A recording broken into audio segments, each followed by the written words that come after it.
தாய் டிவி நேயர்களுக்கு வணக்கம். மற்றும் ஒரு நேர்காணலூடாக உங்களை சந்திக்கிறேன். 2009ஆம் ஆண்டு ஆயுத போராட்டம் மௌனிக்கப்பட்ட பின்னர் தமிழீழ தேசிய தலைவர் உயிரோடு இருக்கின்றார் இல்லை என்ற இரு வேறுபட்ட நிலைப்பாடு இன்றைக்கும் இருந்து வருகின்றது. அவ்வாறான ஒரு சூழ்நிலையில் தங்களுடைய நிலைப்பாடு என்ன என்பதை உறுதியாக அறிவிப்பதற்காக மேதகு வேயண்ணா பிரபாகரன் நினைவெழுச்சி அகவத்தினுடைய செயற்பாட்டு குழு உறுப்பினர்களில் ஒருவரான இளங்குட்டுவன் அவர்கள் இன்று எங்களோடு இணைந்திருக்கின்றார். அவரோடு நாம் பேச போகின்றோம். வணக்கம் அண்ணா. வணக்கம் உறவுகளுக்கும் ஊடகத்துக்கும் வணக்கம். உங்களுடைய அறிமுகத்தோடு உங்களுடைய அந்த அறிவிப்பையும் முதலில் வெளியிட. என்னுடைய பெயர் இளங்குட்டுவன். நான் தற்போது சுவிட்சர்லாந்து நாட்டில் இருக்கிறேன். மேதகு வேயண்ணா பிரபாகரன் நினைவெழுச்சி ஆகத்தின் செயற்குழு உறுப்பினர்கள்ல ஒருவராக இருக்கிறோம். இந்த மேதகு வேயண்ணா பிரபாகரன் நினைவெழுச்சி ஆகம் என்றது எங்களுடைய தமிழ்ல தேசிய தலைவர் வேயண்ணா பிரபாகரன் அவர்களுடைய வீர வணக்க நிகழ்வை உறுதிப்படுத்தி அதை இந்த உலகத்துக்கும் எங்களுடைய தமிழ் உறவுகளுக்கும் அறிவிக்கின்ற ஒரு செயற்திட்டத்துக்காக அனைத்து தமிழர்களும் தலைவர் என்கின்ற இந்த தமிழினத்தின் மாபெரும் அடையாளத்தின் பால் ஒன்றுபட்டு அந்த இடத்துல ஒன்றிணைஞ்சு செய்யறதுக்காக எந்த ஒரு தனி அமைப்புகளின் அடையாளமும் இல்லாம தமிழர்கள் தமிழ் தேசிய தளத்துல பயணிக்கிற எல்லா அமைப்புகளும் வந்து தலைவருடைய வீரவணக்க நிகழ்வு நடத்தணும் என்றதுக்காக உருவாக்கப்பட்டதுதான் மேதகு வேயண்ணா பிரபாகரன் நினைவெழுச்சி ஆகவம். அந்த ஆகவத்தின் செயற்குழு உறுப்பினராக நான் ஏற்கனவே கூறியது போன்று தலைவர் உயிரோடு இருக்கின்றார் இல்லை என்ற இருவேறுபட்ட நிலைப்பாட்டில் மக்கள் இன்றைக்கும் இருக்கின்றார்கள்.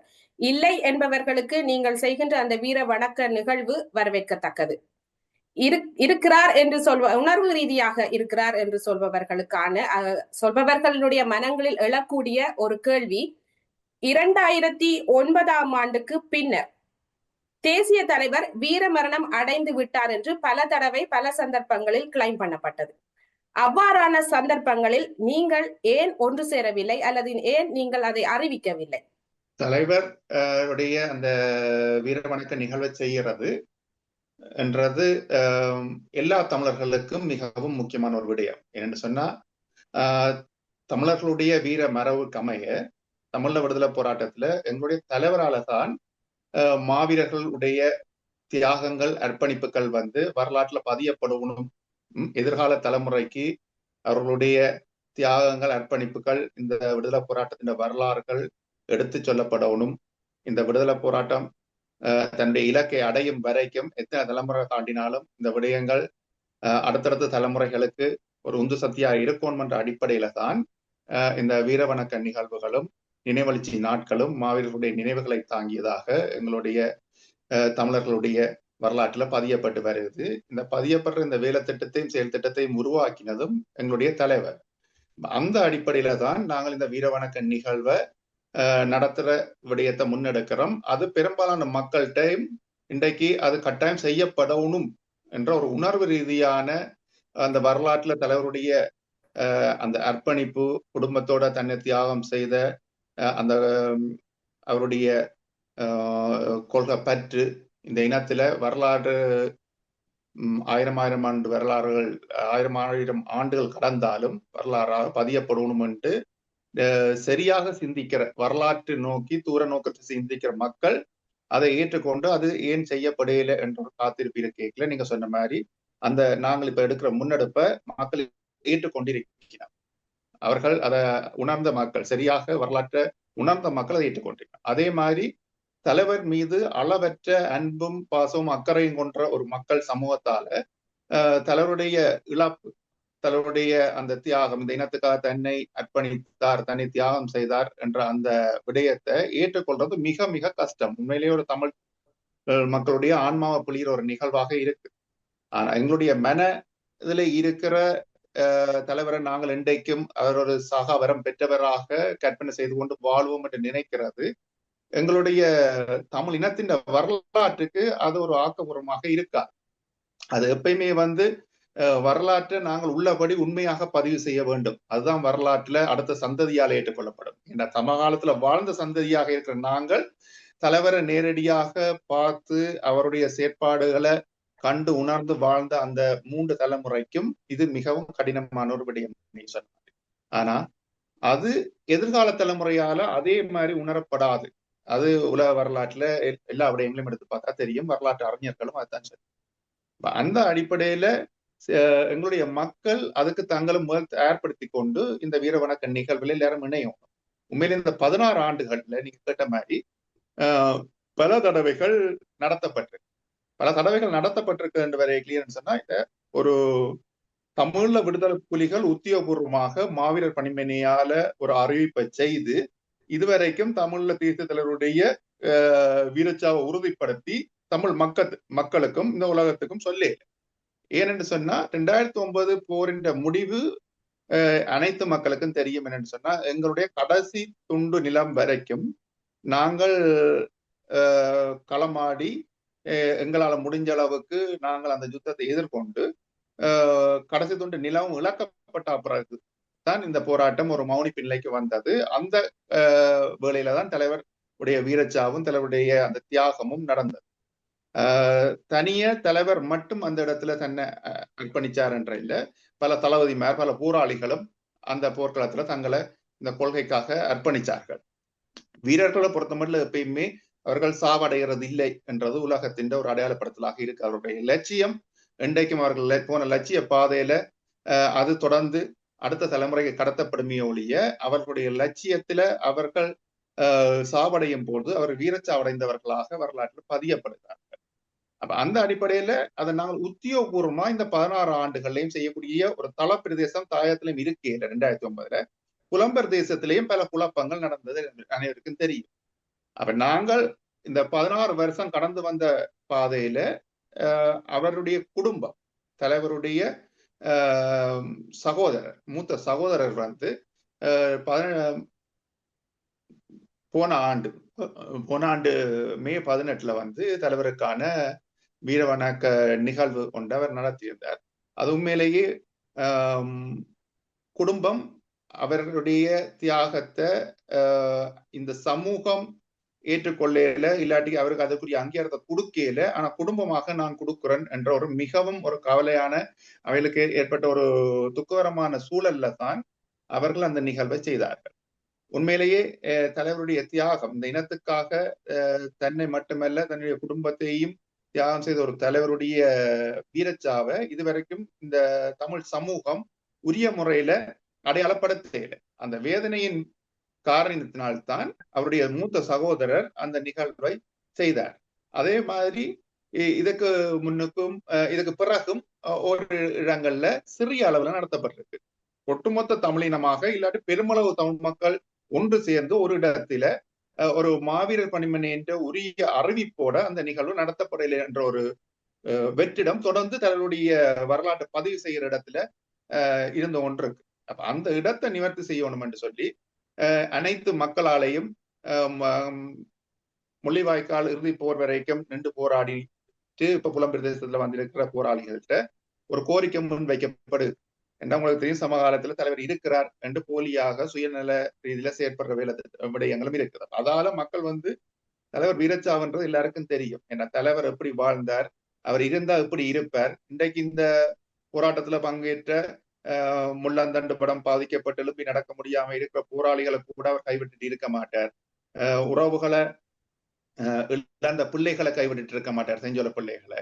அப்படி தன்னை பாதுகாக்கிறதுக்காக இவர்களை எல்லாம் கவனிக்காம விட்டுட்டு தலைவர் இருக்க மாட்டார். இவர்கள் சொல்றது பொய். ஆனா இந்த பொய்ய நீங்கள் பார்த்து கொண்டு கடந்து போறீங்களா?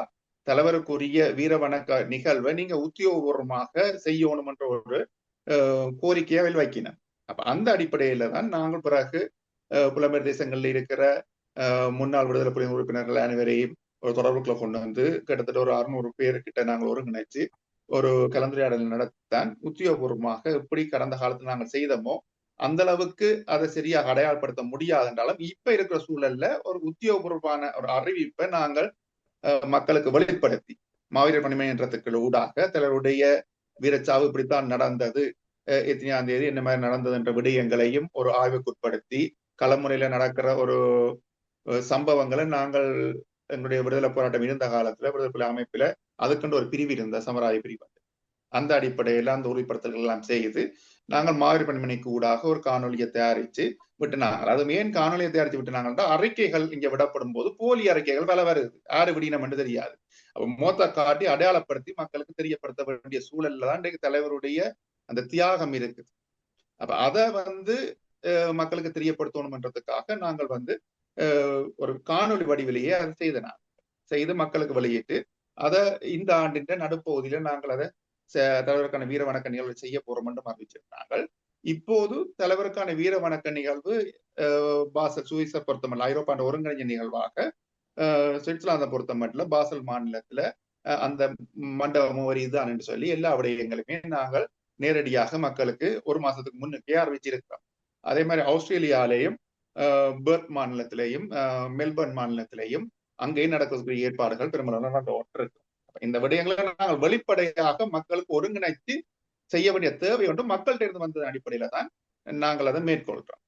நீங்க கேட்ட கேள்வி அதான் நினைக்கிறேன், ஏன் சிறு சிறு குழுக்களானதை ஒன்று சேர முடியாம இருந்தது என்றால் நாங்கள் சிதறி இருக்கிறோம் எல்லா நாடுகள்லையும். அப்ப எல்லாரும் ஒருங்கிணைச்சு ஒரு தளத்துக்கு கொண்டு வர்றதுக்கு எங்களுக்கு காலம் தேவையாது. நீங்க சொல்லும் போது கூறியிருந்தீர்கள், இந்த நிகழ்வு தொடர்பாக புலம்பெயர் தேசங்களில் இருக்கின்ற முன்னாள் போராளிகளிடம் கோரிக்கை முன்வைக்கப்பட்டது, அவர்களோடு ஆலோசிக்கப்பட்டது என்று. இதுக்குள் இன்னொரு கேள்வி இருக்கிறது. தாயகத்தில் இருக்கின்ற போராளிகள், முன்னாள் போராளிகள், விழுப்புண் போராளிகள், போராளி குடும்பங்கள், மாவீரர் குடும்பங்களிடம் இது தொடர்பாக ஆலோசனையோ அல்லது கோரிக்கையோ முன்வைக்கப்பட்டதா? அவர்களிடம் இருந்தும் மிக கணிசமான ஆரம்பத்திலே இருந்தே இந்த போலி விடயங்கள் ஆரம்பிச்சு நடக்கிற விடயங்கள் போலியானது என்று போராளிகள் வெளியில கதைக்க வலிக்கிட்டோன்னையே தாயகத்தில் இருக்கிற போராளிகள் மாவீரர் குடும்பங்கள்கிட்ட இருந்து நேரடியாகவே எங்கள்கிட்ட இருக்கிற நேரடி தொடர்புகள் கூடாகவே அவைகள் கேட்டிருந்தேன். நாங்கள் தாயத்துல இருந்து இதை செய்ய முடியாத சூழல் இருக்குது. இங்க இருக்கிற தாயத்துல இருக்கிற நிலவரம் உங்களுக்கு தெரியும். அப்ப ஆனா நீங்க புலம்பெயர் தேசத்துல உங்களுக்கு அதுக்கான சாதக சூழல்களில் இருக்குது.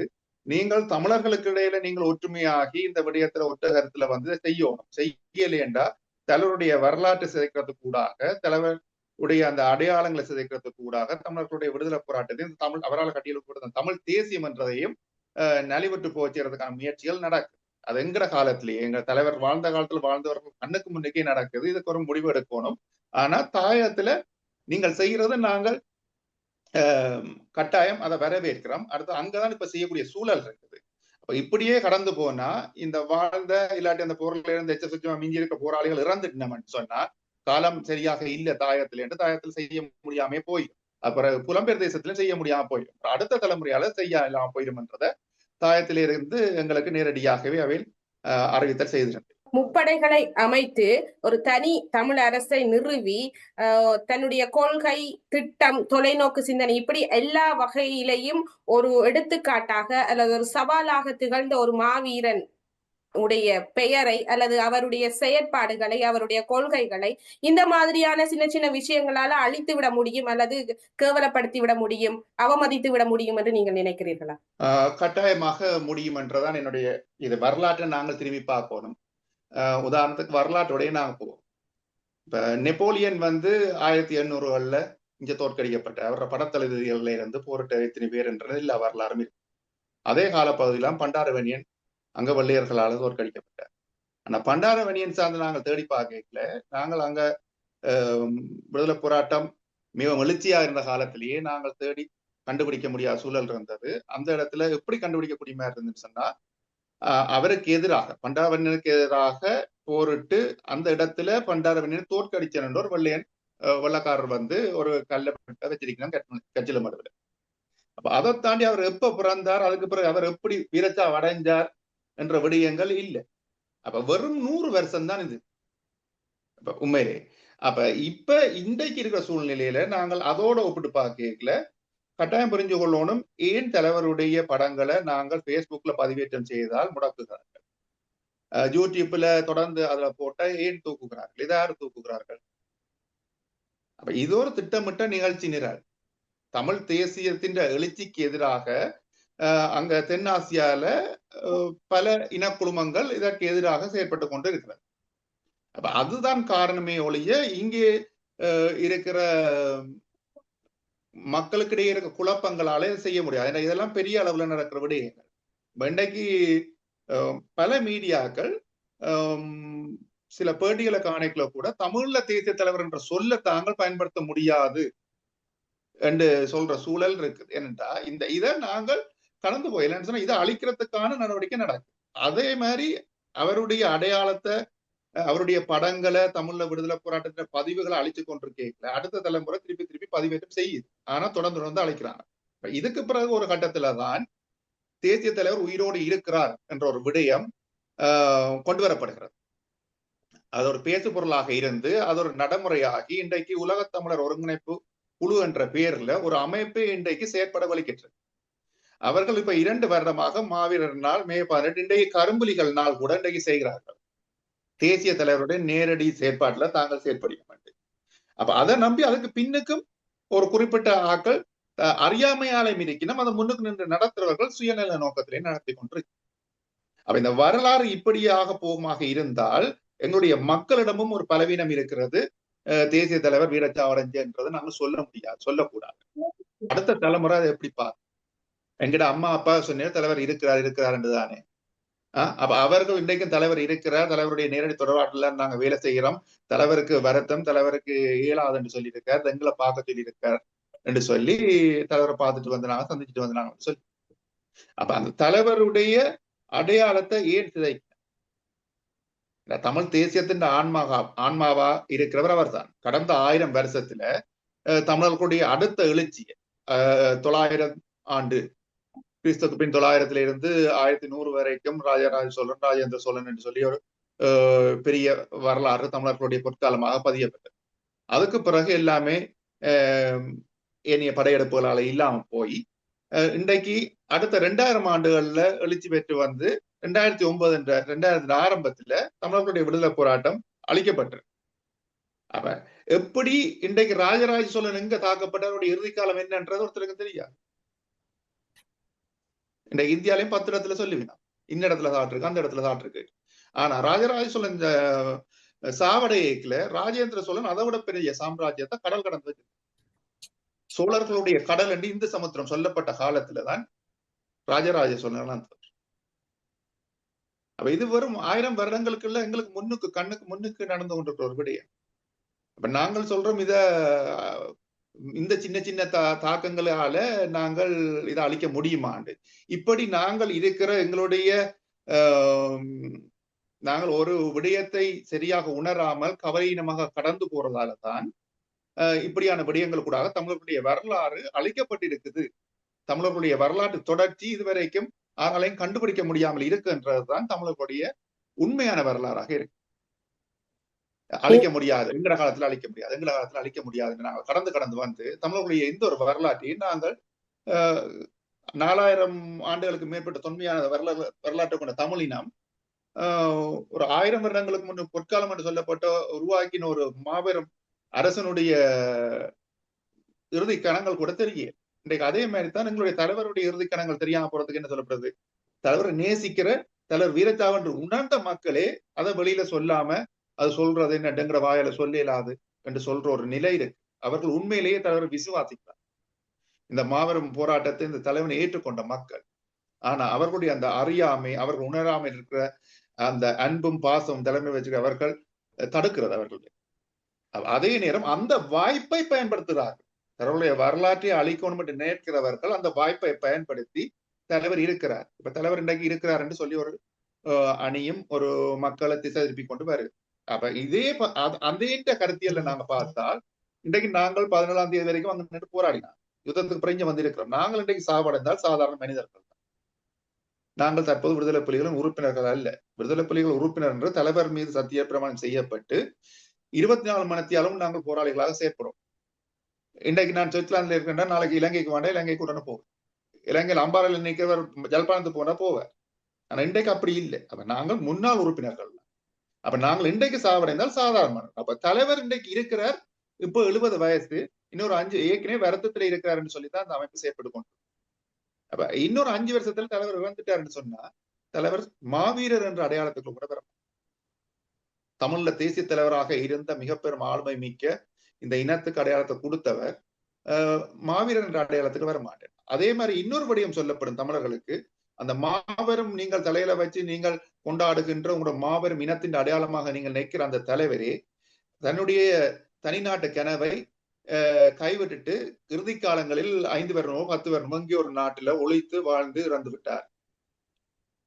அவருக்கே அந்த தனிநாடுன்றது ஒரு கனவுதான், அதை அடைய முடியாது என்று அவரே கைவிட்டுட்டார். இனி நீங்கள் என்னென்று போய் அந்த நாட்டின் தனிநாட்டு உங்களுடைய அந்த கனவை சுமந்து கொண்டு போக போறீங்க, உங்களுக்கான சுதந்திர நாட்டை என்னென்று பெற போறீங்க, இதெல்லாம் சாத்தியம் இல்லை என்று சொல்லி தமிழர்களுடைய அந்த தமிழ்ல கோட்பாட்டு சித்தாந்தத்தையே அழிக்கிறதுக்கான திட்டமிட்ட வேலைகள் நடந்து கொண்டு.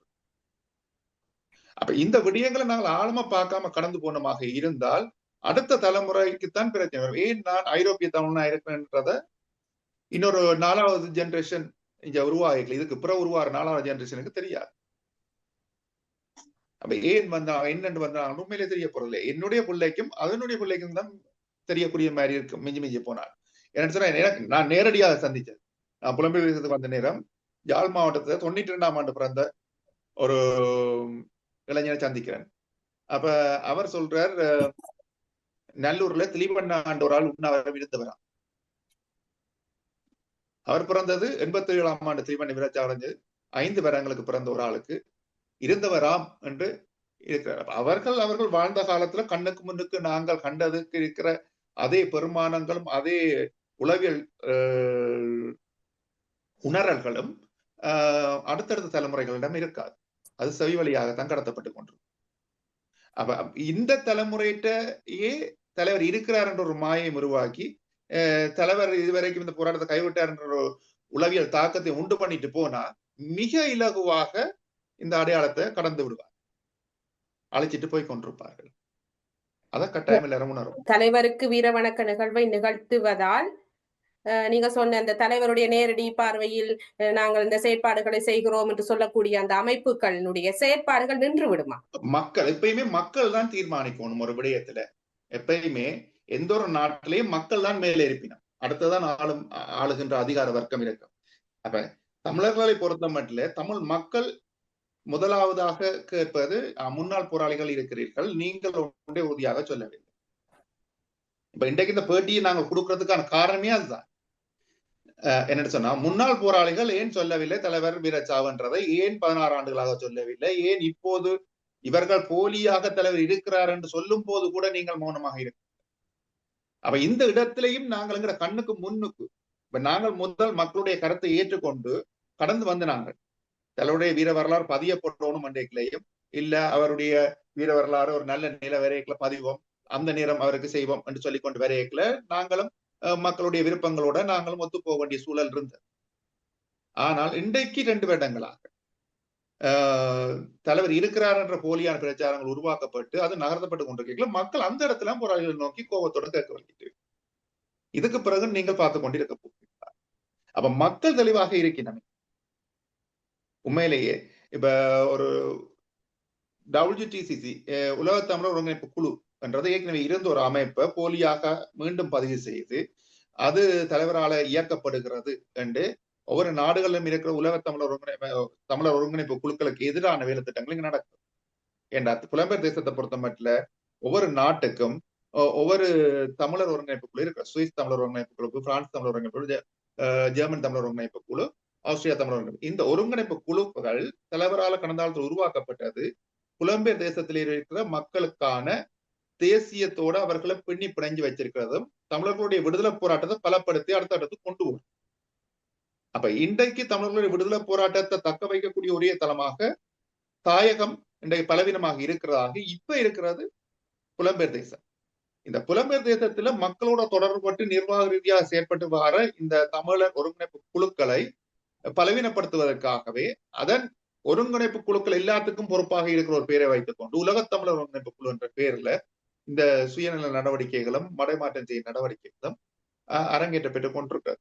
ஆனால் இதுல கவலைக்கிடான விஷயம், இந்த ஒருங்கிணைப்பு குழுக்கள் வெளிப்படையாக இது வரைக்கும் இதை கதைக்கு மக்களுக்குரிய நிர்வாக கட்டமைப்புகளை சுவிஸ் தமிழர் ஒருங்கிணைப்பு குழு இருக்குது. அதுதான் சுவிஸ் வாழ் மக்களுக்கு இங்க நடக்கிற சில விடயங்களை தெளிவாக வரையறுத்து இது சரி இது போல நாங்கள் இப்படித்தான் தமிழ் தேசியம் நோக்கி பயணிக்க போகிறோம் என்று சொல்லுவோம்.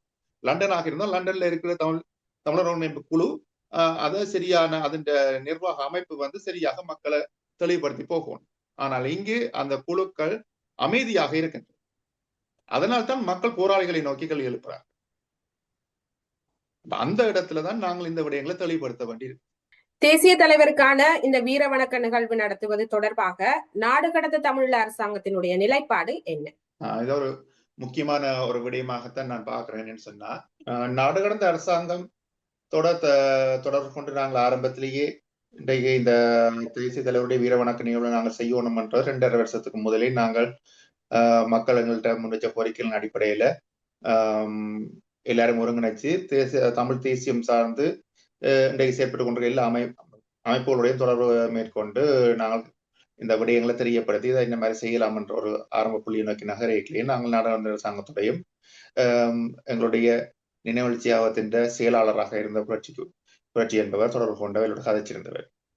அதே நேரம் அவைகளுக்கு 2 தரம் இந்த விடயங்கள் சார்ந்து மேற்கொண்டு நாங்கள் கதைக்கிறதுக்கான சில கடிதங்களையும் நாங்கள் அனுப்பியிருந்த நாங்கள். ஆனா ஆரம்பத்திலேயே அவையில் சொல்லியிருந்த விடயம் என்னென்னு சொன்ன நாடாளுமன்ற அரசாங்கத்துல தமிழ் விடுதலை போராட்டத்துல வீரச்சாவடைந்தவர்களுடைய வீர வணக்க நிகழ்வுகளை அடையாளப்படுத்தி அதை செய்கிற வேலை திட்டங்கள் எதையும் நாங்கள் செய்ததில்லை. 2009 பிறகுதான் நாங்கள் இந்த நாடாளுமன்ற அரசாங்கம் என்றது உருவாக்கப்பட்டது. அப்ப நீங்கள் போராளிகளாக ஒன்று சேர்ந்து ஒரு முடிவை எடுத்து நீங்கள் அறிவிக்கும் பட்சத்தில் நாங்கள் அதை ஏற்றுக்கொண்டு நாங்கள் பயணிப்போம் என்பதுதான் நாடாளுமன்ற அரசாங்கத்தினுடைய முடிவாக இருந்தது. அவர்கள் அந்த பதிலை தான் எங்களுக்கு அனுப்பியிருப்பேன். நீங்கள் ஒன்று சேர்ந்து இந்த விஷயத்தை செய்யும் போது அந்த விஷயத்தையும் நாங்கள் ஏற்றுக்கொண்டு பயணிப்போம். நிச்சயமாக எங்களுடைய தேசிய தலைவருக்கு வீர வணக்க நிகழ்வை நடத்த வேண்டும் என்பது ஒரு தமிழனாக பிறந்த ஒருவருக்கும் ஒரு வரலாற்று கடமை என்பதில் எந்த மாற்று கருத்தும் இல்லை. ஆனால் தேசிய தலைவனுக்கு என்று ஒரு சில கனவுகள் இருந்தது. அந்த கனவுகளை நோக்கிய செயற்பாட்டு திட்டங்கள், வேலை திட்டங்கள் இப்போது நடைபெற்றுக் கொண்டிருக்கிறதா? நிச்சயமாக தலைவருடைய கனவுகளில் முதன்மையானது அவருடைய இலட்சியம் தமிழர்களுக்கான தனிநாடு. அவருடைய அதே நேரத்துல அவருடைய கனவுகள் என்று பார்க்க நாங்கள் பல விடயங்களை பார்க்கலாம். தமிழகத்தில் கைவிடப்பட்ட குழந்தைகள் இருக்கக்கூடாது என்ற ஒரு கனவு. அதே மாதிரி தமிழகத்தில் கைவிடப்பட்ட முதியவர்கள் இருக்கக்கூடாது என்ற கனவு. தமிழர்களுடைய கல்வி மிகவும் உயரத்தில் இருக்க வேண்டும். தமிழர்கள் போர்க்கலையை கற்று தேர்ந்தவர்களாக இருக்க வேண்டும். பொருளாதாரத்தில் உயர்ந்த இடத்தில் இருக்க வேண்டும். தமிழர்கள் உலகத்தின் ஒரு முதன்மையானவர்களாக இருக்க வேண்டும் என்ற ஒட்டுமொத்த கனவுகளை சுமந்தவராக எங்களுடைய தேசிய தலைவர் இருந்தார். அந்த அடிப்படையில பல கனவுகள் இன்றைக்கு நடந்து கொண்டுதான் இருக்கிறது. வரலாறு அதன் போக்கிலேயே இன்றைக்கு புலம்பெயர் தேசங்களில் நாங்கள் நிச்சயமாக அது உணர முடியும். எங்களுடைய 3வது தலைமுறை பிள்ளைகள் இல்லாட்டி 2வது தலைமுறை பிள்ளைகள் அறிவியல் ரீதியாகவும் பொருளாதார ரீதியாகவும் மிக உயர்ந்த இடத்தில் தமிழினம் இருக்கிற தன்னுடைய ஆயுத பலத்தை தமிழினம் இழந்திருந்தாலும் அதனுடைய பொருளாதார பலத்தை, தன்னுடைய அறிவியல் பலத்தை, அரசியல் பலத்தை இன்றைக்கு புலம்பெயர் தேசங்களில் அது வேறொன்ற தொடங்கி இருக்கிறது. அதே போல் தாயகம் சார்ந்து இருக்கிற போராளிகளுக்கான அதே மாதிரி மாவீர குடும்பங்களுக்கான உதவிகள் என்பது தன்னெழுச்சியாகவும் சில நிர்வாக கட்டமைப்புகளுக்கு ஊடாகவும் 100% இல்லை என்றாலும் தொடர்ந்து முடிந்த அளவுக்கு நடத்தி கொண்டிருக்கிறது. அதில் குறிப்பிட்டு சொல்லக்கூடியது தலைவரை விசுவாசித்த, தலைவரை அன்பு செய்த அந்த மக்கள் தலைவருடைய கனவுகளை நிறைவேற்றணும் என்ற அடிப்படையில் தன்னார்வமாகவே நேரடியாகவே அங்கிருக்கும் போரால் பாதிக்கப்பட்ட மக்களாக இருக்கலாம், மாவீர குடும்பங்களாக இருக்கலாம், போராடி அவயவங்களை அந்த போராளிகளாக இருக்கலாம், அவர்களுடைய மறுவாழ்வுக்கான வேலை திட்டங்களில் இருந்து பல விஷயங்களை செய்கிறார். அதே போல் தமிழினம் தன்னெழுச்சியாக இன்றைக்கு எழுந்து நின்றுதான் 11ஆம் ஆண்டுக்கு பிறகு தன்னுடைய இன அழிப்புக்கான நீதி குரல் என்ற பொறிமுறை ஊடாக உலகத்தில் தங்களுடைய தமிழர்களுடைய சுதந்திர விடுதலை போராட்டத்தின் கனவை ஜனநாயக உலக ஒழுங்குக்கு ஏற்ற மாதிரி முன்னெடுத்து கொண்டு போகிறது. அது தன்னெழுச்சியாக தமிழினம் அதை கொண்டு செல்கிறது. அது இந்த யுத்தத்தின் முடிவில் அது இவ்வாறுதான் முன்னெடுக்கப்படக்கூடிய சூழல் ஒன்று ஏற்படும் என்பதை தலைவர் உணர்ந்திருந்தார். ஏனென்று சொன்னால் உலகம் விடுதலை புலிகளை தமிழர்கள் இயக்க பிரதிநிதிகளாக ஏற்றுக்கொண்டு ஒரு பேச்சுவார்த்தை நீண்ட காலம் நடத்தி, ஆனால் அந்த இடத்தில் விடுதலை புலிகளை ஒரு கட்டத்தில் அந்த பேச்சுவார்த்தையை ஒரு குறைகள் தள்ளி விடுதலை புலிகள் மீது ஒரு பயங்கரவாத முத்திரை குத்தப்பட்டு அந்த பேச்சுவார்த்தையை முறைக்கும் சூழலுக்கு உலகமும் ஒரு அனுசரணையாக இருந்திருக்கிறது, உலக நாடுகளும். அந்த வகையில் தேசிய தலைவருக்கு தெரியும் இந்த விடுதலை போராட்டம் ஒருவேளை மிகவும் இக்கட்டான சூழ்நிலையை சந்தித்து 2009 எவ்வாறான ஒரு முடிவை அடைந்ததோ அப்படியான ஒரு சூழல் வருமாக இருந்தால் அடுத்த கட்டம் எவ்வாறு நகர வேண்டும் என்ற ஒரு பார்வை இருந்தது. அதற்கேற்ற சில வேலை திட்டங்களை அவர் முன்னரே சொல்லியிருந்தார். மாவீரர் நாள் உரையிலும் கூட அவர் குறிப்பிட்டிருந்தார்.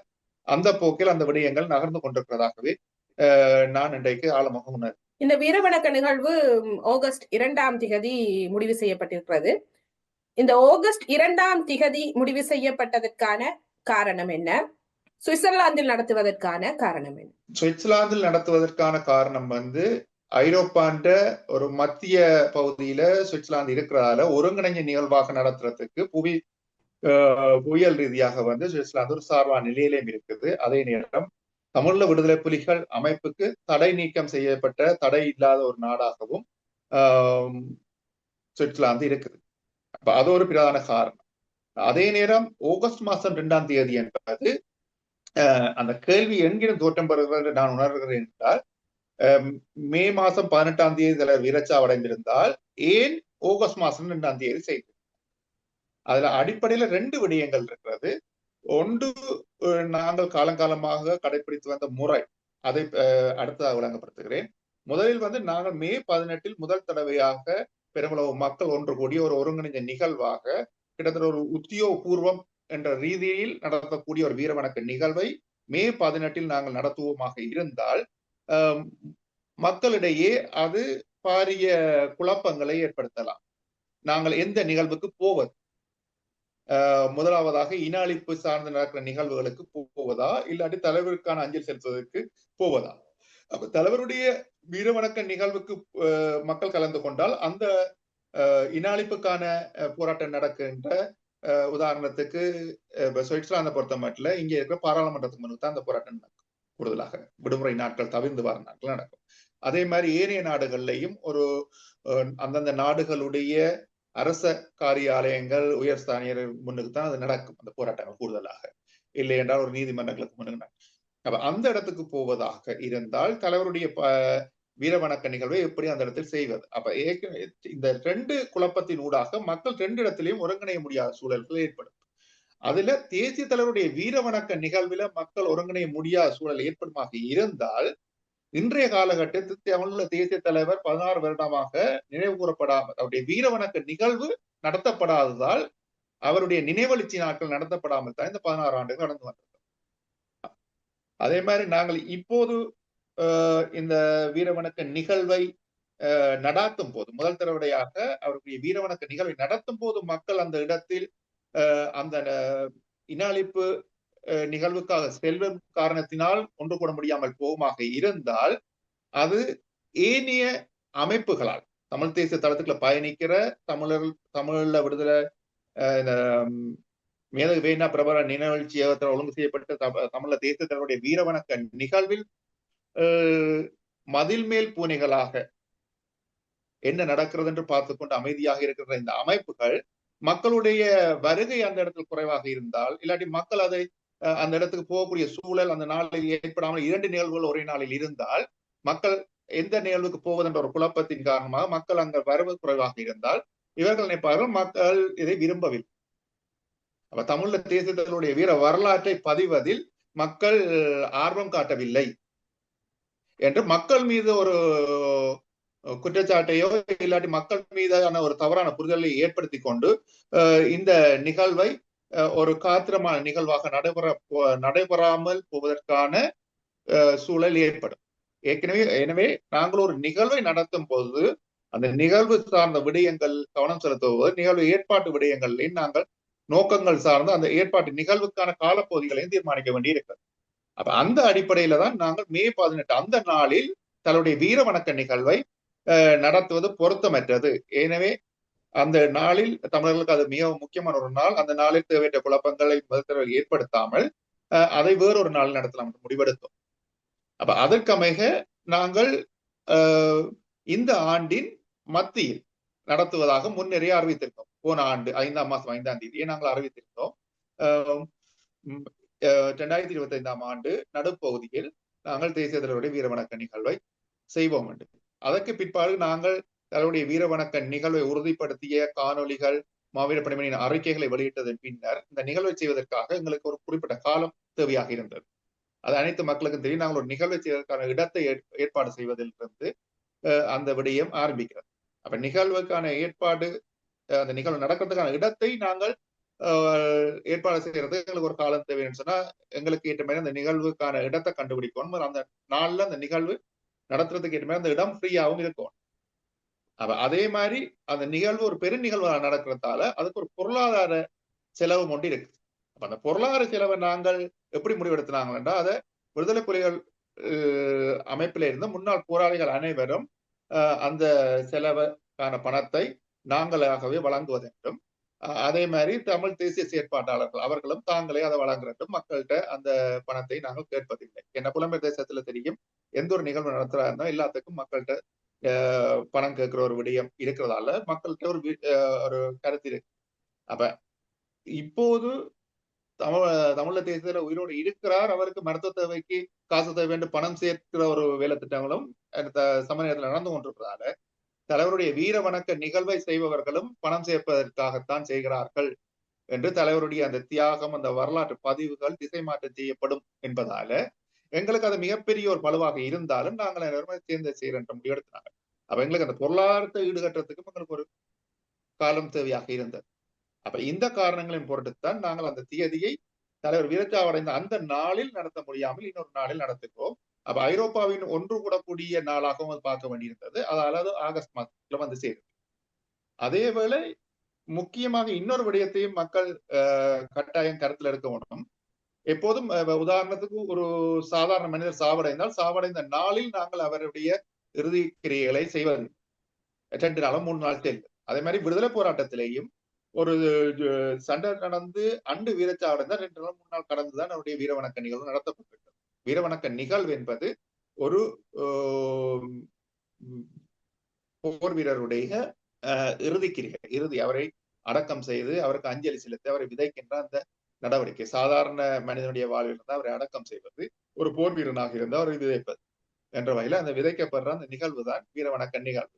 அப்ப உடல் எடுக்கப்படாத வீரர்களாக இருக்கிற நேரத்துல நாங்கள் நினைவு கற்களை நடுறாங்க வேண்டிய அது தமிழர்களுடைய ஒரு நடுகற்கள். அப்ப உடல்கள் கிடைக்காத இடத்தில் நினைவு கற்களை நாங்கள் எங்களுடைய மாவீரர் துயிலும் இல்லங்களை பார்த்துக்கிறதையும் சமாதிகளும் இருக்கும், நினைவு கற்களும் இருக்கும். அங்கு நிமிர்ந்து நிற்கின்ற அவ்வளவு நினைவு கற்களுக்கு உரிய அத்தனை மாவீரர்களுடைய உடல்களும் எங்களால் எடுக்கப்படவில்லை, எங்களிடம் கிடைக்கவில்லை என்ற அடிப்படையில தான் அது கடந்த காலத்திலேயும் அனைத்து துயிலும் இல்லங்கள்லையும் அந்த காலத்துல போய் வந்த எல்லாருக்குமே தெரியும். அப்ப அதுல முக்கியமா உணர வேண்டியதுன்னு சொன்னா நாங்கள் சில வேளைகளில் ராணுவ மாமுக்கள் வேவு நடவடிக்கையாக போனதை திரும்பி வராதால் 1 மாசத்துக்கு பிறகும் அவருடைய வீரவணக்க நிகழ்வை நாங்கள் நடத்தி இருக்கிறோம். ஆழ்கடலில் சர்வதேச கடற்பரப்பில் தங்களுடைய அந்நிய சக்திகளால் தாக்கி அழிக்கப்பட்டு இல்லாட்டி ஸ்ரீலங்கா கடற்படையால் தாக்கி அழிக்கப்பட்ட போது அதில் வீரச்சாவடைந்தவர்களை நாங்கள் நீண்ட காலத்துக்கு பிறகு உரிமை வழங்குகிறோம். அதே மாதிரி தலைவருடைய சம்பவம் அவ்வாறு தான் இருக்கிறது. 16 வருடங்கள் தாண்டி வந்துள்ளது. எனவே நாங்கள் அதே நாளில் அந்த வீரவணக்க நிகழ்வை கடந்த காலத்தில் நடத்தாத மாதிரி நாங்கள் இப்போதும் எங்களுடைய அந்த நிகழ்வு ஒழுங்குக்கும் ஏற்பாட்டுக்கும் ஏற்ற மாதிரியும் அன்றைய நாளில் வேறொரு தமிழர்களுடைய பிரதான நிகழ்வு சம நேரத்தில் நடக்கிறதையும் நாங்கள் அந்த முதலாவது நிகழ்வை ஆகஸ்ட் 2ஆம் தேதி அன்று ஏற்பாடு செய்திருக்கிறோம். ஆனால் 2026ஆம் ஆண்டிலிருந்து ஒவ்வொரு ஆண்டும் மே 18 தலைவருடைய நினைவெழுச்சி நாட்கள் நடக்கும். அது மக்கள் நினைவெழுச்சி நாட்கள் நடக்கும் போது காலையில் அவர்கள் வந்து அந்த நிகழ்வை ஏற்பாடு செய்பவர்கள் இன அழிப்பு நாளுக்கான நிகழ்வை ஒரு சர்வதேச நீதிமன்றத்துக்கு முன்னுக்கோ இல்லாட்டி ஒரு அரச காரியாலயத்துக்கு முன்னுக்கோ நடத்துவார்களாக இருந்தால் 2ஐயும் ஒன்றிணைத்து நடத்த முடியாதென்றால் அதை நடத்தி முடித்துவிட்டு பின்னர் தலைவருக்கான நினைவெழுச்சி நாளை நடத்த முடியும். ஆனால் என்னை பொறுத்தவரை என்னட்ட கேட்டா நான் சொல்லுவேன்னு சொன்னா 2ஐயும் நாங்கள் உண்டா செய்யணும். அவர் எங்களுடைய இனத்தின் தலைவர். இன அழிப்பு என்பது இனத்தின் தலைமை, அரசு, மக்கள் அனைத்தும் அழைக்கப்பட்டது.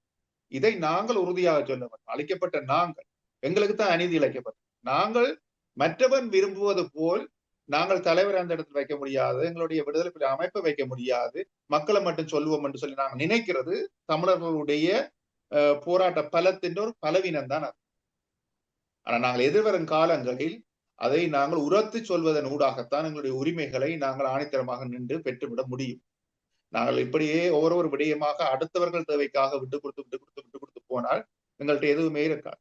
வீரவணக்க நிகழ்வு தொடர்பாக மக்களிடம் கூற வேண்டிய விடயங்கள் வேறு ஏதாவது இருந்தால் நீங்கள் இங்கே தெரிவித்துக் கொள்ளலாம். உண்மையிலேயே மக்கள் வந்து கட்டாயம் சில விடயங்களை வந்து உணர்ந்து கொள்ளணும், ஆத்மாத்மாக உணர்ந்து கொள்ளணும். முதல்ல தலைவரை நேசிச்ச, தலைவரை மிகவும் அன்பு செய்த அந்த மக்கள் முதலாக உணர்ந்து கொள்ளணும், தங்களுடைய காலத்துல அந்த வரலாறு சரியாக பதியப்பட்டு அடுத்த தலைமுறைக்கு கையளிக்கப்படணும் என்ற விடயமும், அதே மாதிரி தலைவர் வந்து தலைவருடைய அந்த குடும்பம் தியாகமும் உண்மையிலே மக்கள் வந்து கட்டாயம் அதையும் வந்து விளங்கிக் கொள்ளணும் என்று சொன்னா, தலைவர் அந்த 3 பிள்ளைகளையும் எங்களுடைய மதுவேதனி அக்கா உட்பட எல்லாருமே அந்த மக்களுக்காக அந்த இடத்தில் தங்களுடைய உயிர்களை அர்ப்பணித்திருக்கிறார்கள். அந்த பிள்ளைகள் பிறக்கும் போதே ஒரு போர் வீரனுடைய பிள்ளைகளாகத்தான் பிறந்தார்கள். அவர்கள் அந்த தந்தையுடைய கொள்கையை ஏற்றுக்கொண்டுதான் இந்த மக்களின் விடியலுக்காக தங்களுடைய கடைசி நேரம் வரைக்கும் அங்க நின்றார்கள். ஆனால் உங்களுக்கு தெரியும், தமிழ்ல விடுதலை புலிகளுக்கு இருந்த வசதிக்கு எந்த சூழ்நிலையிலையும் தலைவர் நினைச்சிருந்தால் தன்னுடைய குடும்பத்தை அந்த களமுனையிலிருந்து பாதுகாப்பாக நகர்த்தி இருக்க முடியும். ஆனால் தலைவர் அப்படி செய்யவில்லை. தன்னுடைய கடைசி நிமிடங்கள் வரைக்கும் இந்த மக்கள் உடைய அழிவில் இருந்து அந்த மக்களை காப்பாற்ற வேண்டும், வருகின்ற இராணுவத்தை தடுத்து நிறுத்த வேண்டும் என்பதில் தான் தன்னுடைய முழு கவனத்தையும் செலுத்தி இருந்தார். அதே மாதிரி அந்த குடும்பமும் அந்த தலைவனோடு தாங்கள் நிற்க வேண்டும், தங்களுடைய தந்தையோடு தங்களுடைய தகப்பனுடைய கொள்கையின் பின் தாங்கள் நிற்க வேண்டும், தாங்கள் அந்த தகப்பனுடைய கொள்கைக்காக தங்களுடைய உயிரையும் கொடுக்க வேண்டும், தங்களுடைய தகப்பன் வந்து ஒரு இனத்தின் தலைவர் என்பதை உணர்ந்து அந்த குடும்பமும் அந்த இடத்துல அவையோடு நின்றது. அப்ப அந்த விடயங்களையும் கட்டாயம் மக்கள் உணரணும். அதே நேரம் தலைவருடைய குடும்பம் என்பது முழுக்க முழுக்க அவருடைய மனைவி பிள்ளைகள் உட்பட அவருடைய தாயும் தகப்பனும் கூட 3 தலைமுறைகள் இந்த இனத்துக்காக அந்த இடத்துல தங்களை உயிரை இழந்திருக்கிறார். இந்த யுத்தத்துல விரும்பியிருந்த எப்பயோ தன்னுடைய தாயும் தகப்பனையும் கூட அவர் அனுப்பியிருக்கிறார். இல்லாட்டி அவையில் கேட்டுட்டாவது வந்திருக்கலாம். ஆனா அவர்களும் கடைசியில தங்களுடைய மகனின் வழியில், தங்களுடைய பேரப்பிள்ளைகளின் வழியில் அங்கேயே நின்றார்கள். ஆனால் அவர்கள் இராணுவத்தால் கைது செய்யப்பட்டிருந்தாலும் அவர்கள் தனி சிறைகளில் வைக்கப்பட்டு அவர்களுடைய இறுதி காலங்கள் முடிவடைந்தது. அப்ப இந்த விடயங்களை மக்கள் ஆழமாக உணர வேண்டும், தங்களுடைய அடுத்த தலைமுறைக்கு இந்த விஷயங்களை கடத்த வேண்டும். என்று சொன்னால், வரலாற்றில் கொள்கைக்காக உயிரிழந்த எத்தனையோ தலைவர்கள் இருக்கிறார். ஆனால் குடும்பமாக தலைமுறையாக இழந்தது தமிழ் இனம் மட்டும்தான். அந்த நெஞ்ச நிமித்து இப்படியான தியாகம் செய்யக்கூடிய மிகப்பெரிய ஒரு தலைமையை பெற்றது எங்களுடைய இனம் என்பதை நாங்கள் உலகத்துக்கு நெஞ்ச நிமித்தி சொல்ல வேண்டியவர்கள். ஆனால் நாங்கள் என்ன செய்கிறோம்?